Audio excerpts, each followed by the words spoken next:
Section 1. You will hear a woman booking a bicycle tour over the phone. First, you have some time to look at questions 1 to 4.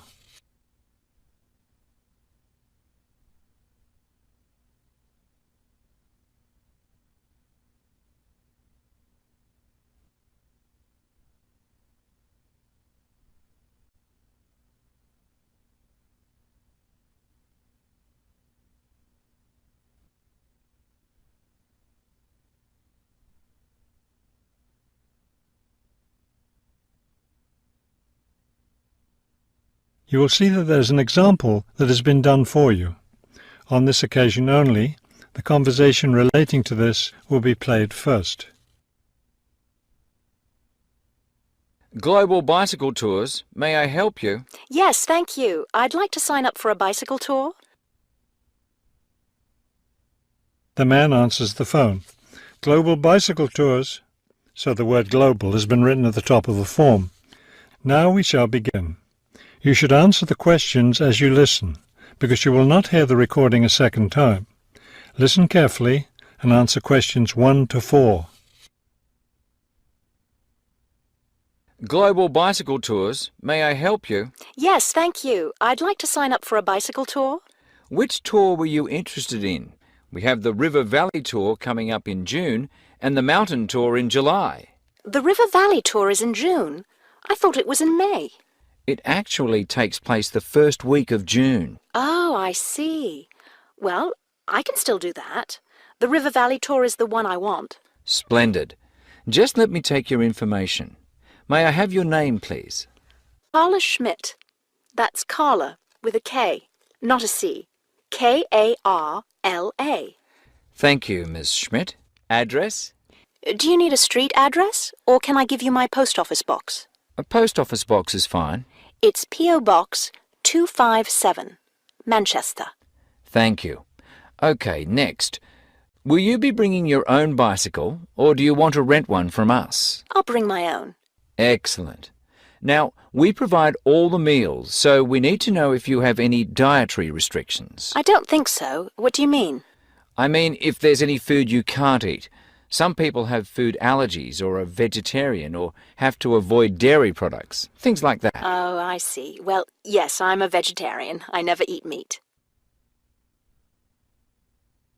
Before you hear the rest of the conversation, you have some time to look at questions 5 to 10.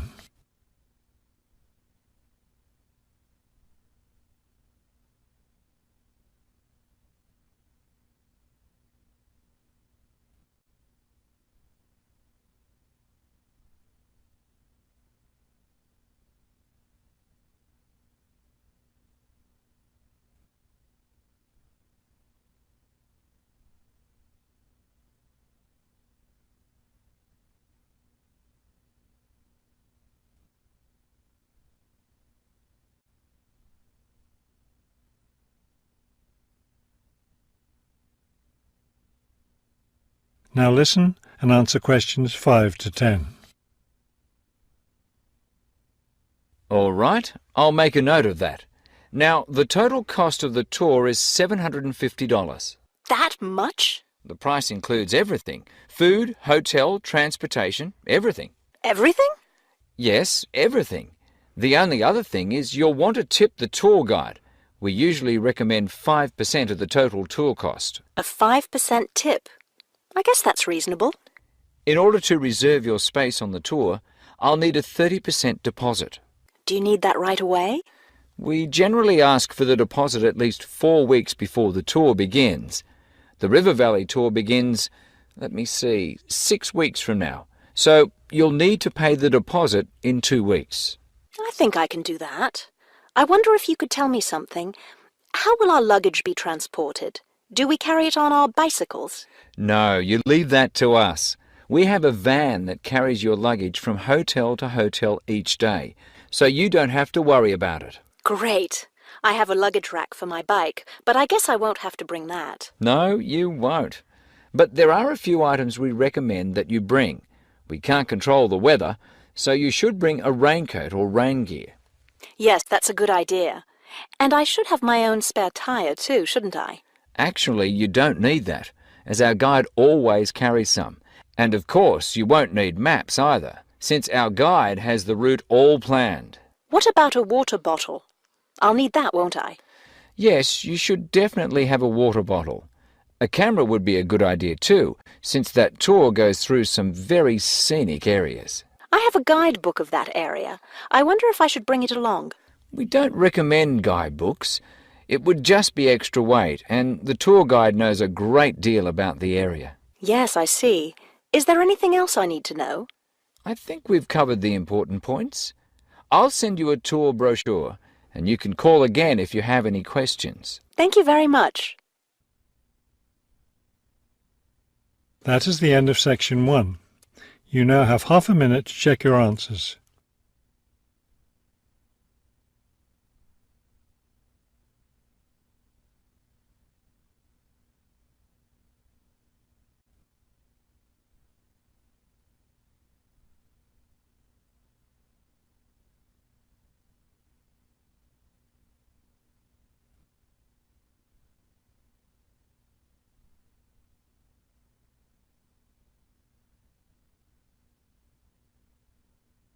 Now turn to section 2. Section 2. You will hear a tour of a newly renovated health club. First, you have some time to look at questions 11 to 15.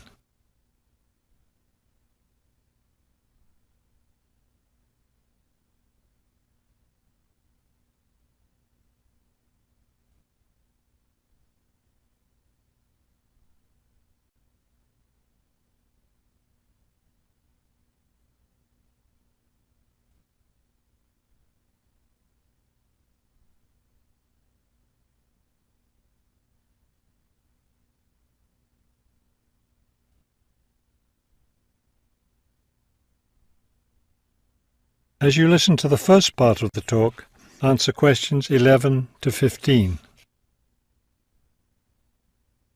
Thank you all for coming to see the new renovations to the Hartford Health Club. I know you'll be as pleased as I am to see the wonderful results of our months of hard work to improve the club and bring you the best facilities ever. We'll begin in here with the swimming pool. You'll notice the new colour of the adult pool, a lovely cool green. Now walk over here and look at the children's pool. It's the same green, but as you see, with brightly coloured sea creatures painted everywhere. Both of the pools needed painting, not only for maintenance, but I think the new colour greatly improves the atmosphere of this part of the club. Next, let's take a look at the locker rooms. Don't worry, there's no one using them just now. Doesn't it feel roomy in here? We've expanded both the men's and women's locker rooms, so now they'll be much more comfortable to use. There are bigger lockers, a good deal more room in the dressing area, and more places to store extra towels and equipment. Be careful as you walk through here. The floor's just been polished and may be a bit slippery. Let's go up to the exercise room next. Here, you'll notice a new floor. Walk on it. Doesn't that feel comfortable? It's a special material, softer than the old floor, an ideal surface for jogging and exercising. They had to move all the exercise equipment out while they were working on the floor, but don't worry, it will be brought back in before the end of today. Let's step outside now and look at the tennis courts. We haven't done a great deal here except to the equipment. We replaced all the nets and the ball throwing machine. Otherwise, everything is the same as it was before. Let's walk down this hallway, and here we are at the club store in its new location. We thought here by the entrance was a better place for it than where it used to be by the swimming pool. But it still has all the same items for sale, sports equipment and clothes in the club colours. Before you hear the rest of the talk, you have some time to look at questions 16 to 20.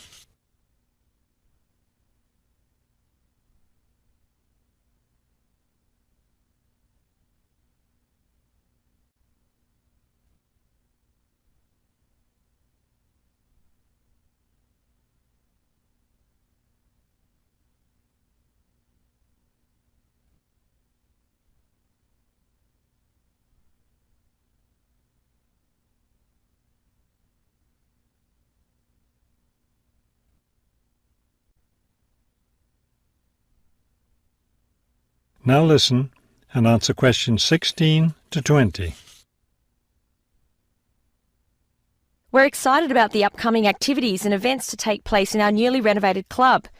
Now that the pools are ready for use again, swimming lessons will begin tomorrow for both adults and children. If you haven't signed up yet, you can stop by the office before you leave today and put your name on the list. If you're a tennis player, you'll be interested to hear about the tennis competition coming up on Wednesday. Players from different clubs all over the region will be participating. If you'd like to watch the event, tickets are available in the office. Also, I want to be sure you all know you're invited to our club party coming up next weekend. We're celebrating the completion of the renovation work, and we have a lot to celebrate. The entire renovation project was finished in just 9 months. That's 3 months less than the 12 months we'd originally planned on. We're proud of that, and proud that we came in under budget too. Because we've had such good results with this project, we're already planning the next one. We already have 2 indoor pools, and next year we plan to install an outdoor pool right next to the tennis courts. Details of these plans will be made available to all club members soon. All right, I think we've covered just about everything. Are there any questions? That is the end of section 2. You now have half a minute to check your answers.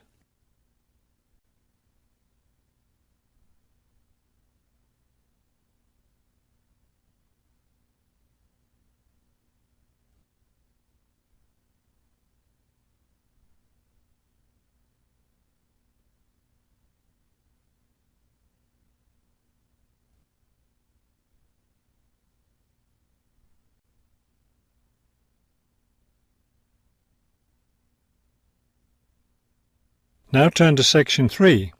Section 3. You will hear a museum director talking to several student interns, explaining their internship duties at the museum. First, you have some time to look at questions 21 to 25.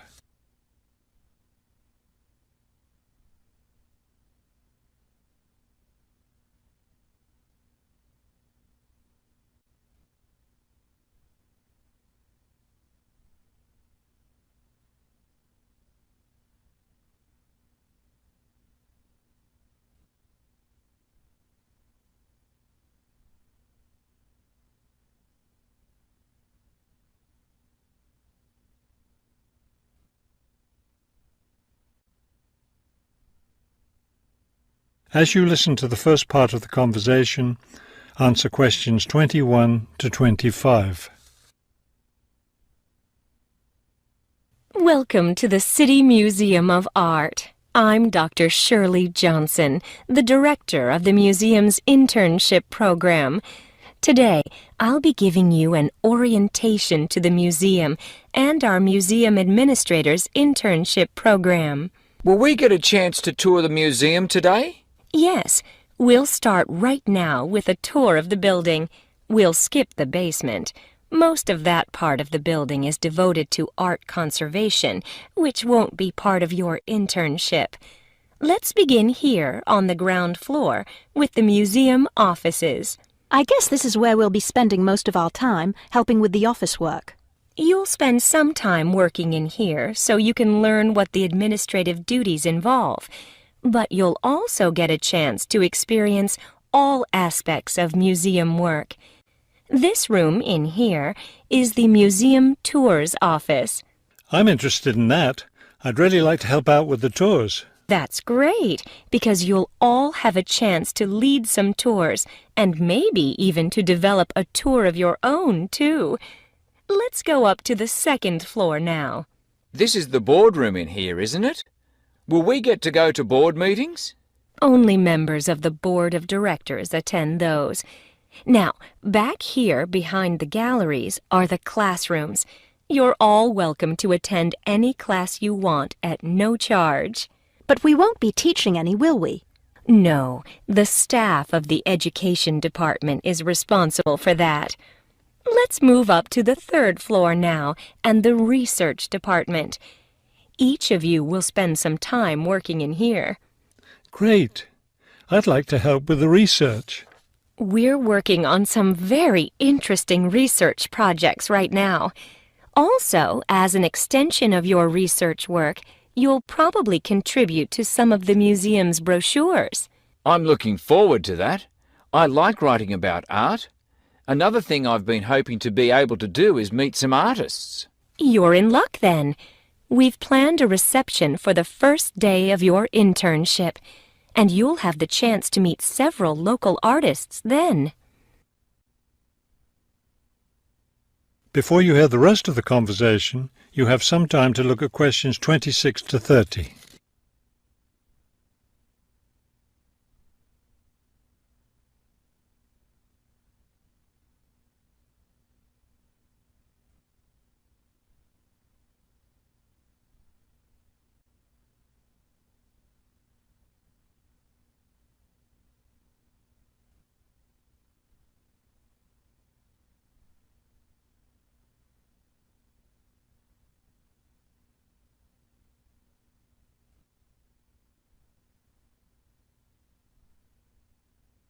Now listen and answer questions 26 to 30. Could you give us a little background of the museum? I mean, when it was built and some information about the collections and things like that? Of course. The main part of the museum was built in 1895 with a combination of public and private funds. The new wing was built 60 years later with a donation from the Rhinebeck family. That part of the museum was built for the modern art collection, wasn't it? Yes, it was. In the main part of the museum, we have a gallery devoted to works by local artists, our sculpture collection, and a small collection of classical European art. You mentioned classes earlier. What kinds of classes does the museum offer? In our adult education program, we offer a series of art history classes, and for children, we have a program of arts and crafts workshops. You can get a brochure from the office that will give you more information. I saw a lot of chairs set up in the main hall. What are those for? Those are there for tonight's musical performance. We offer a weekly concert series during the fall and winter, and of course, all of you are welcome to attend. Now, if there are no more questions, let's step into my office and I'll show you your schedules. That is the end of section 3. You now have half a minute to check your answers.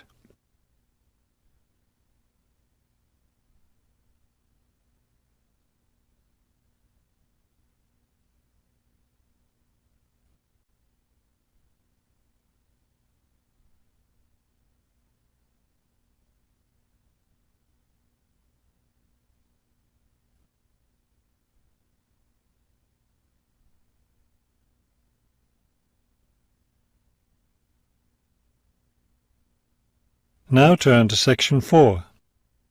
Section 4. You will hear a lecture about the history of the tomato. First, you have some time to look at questions 31 to 35.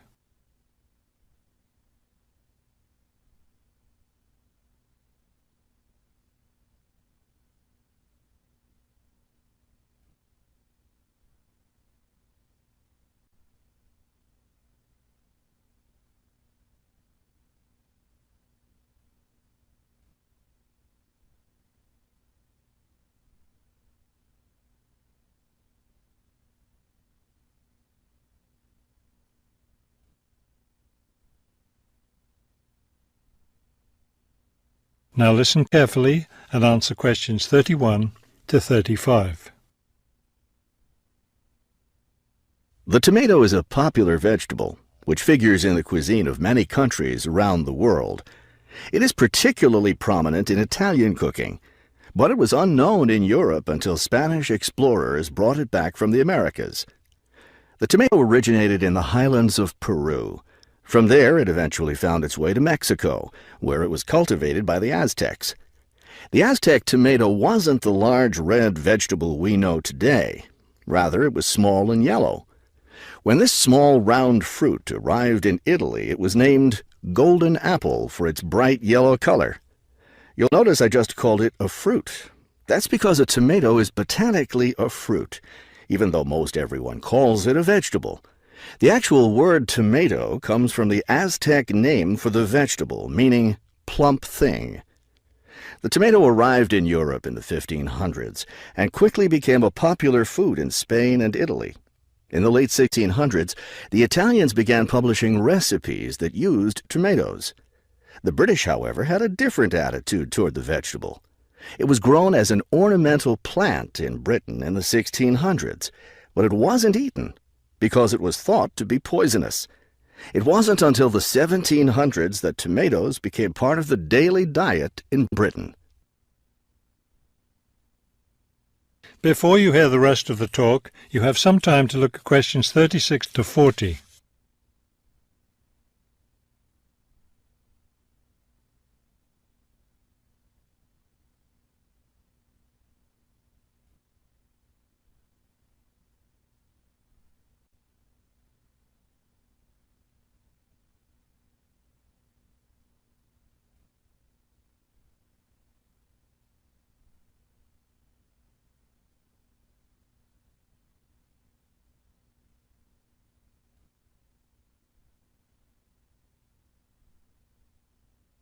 Now listen carefully and answer questions 36 to 40. In the United States, tomatoes were also used as ornamental plants rather than as food for a long time. This attitude began to change in the 1800s. In 1806, a gardener's calendar mentioned that tomatoes could be used to improve the flavor of soups and other foods. Thomas Jefferson did much to enhance the tomato's reputation as a food. He first served tomatoes to visitors at his home in Virginia in 1809. Then in 1820, a man named Robert Gibbon Johnson decided it was time to discard once and for all the idea that tomatoes were poisonous. To prove his point, he ate 1 kilo of ripe red tomatoes in public. 2,000 people gathered to watch this feat, which took place on the steps of the courthouse in Salem, Massachusetts. Amazingly enough, Johnson survived this stunt. The popularity of the tomato as a food began growing rapidly. Soon people all around the country were eating tomatoes. By the 1830s, American newspapers and magazines were publishing thousands of tomato recipes. However, all those recipes involved using tomatoes in some cooked form. Tomato salads and sandwiches were still unknown. It wasn't until a century later, in the 1930s, that it became popular for people to eat raw tomatoes. That is the end of section 4. You now have half a minute to check your answers.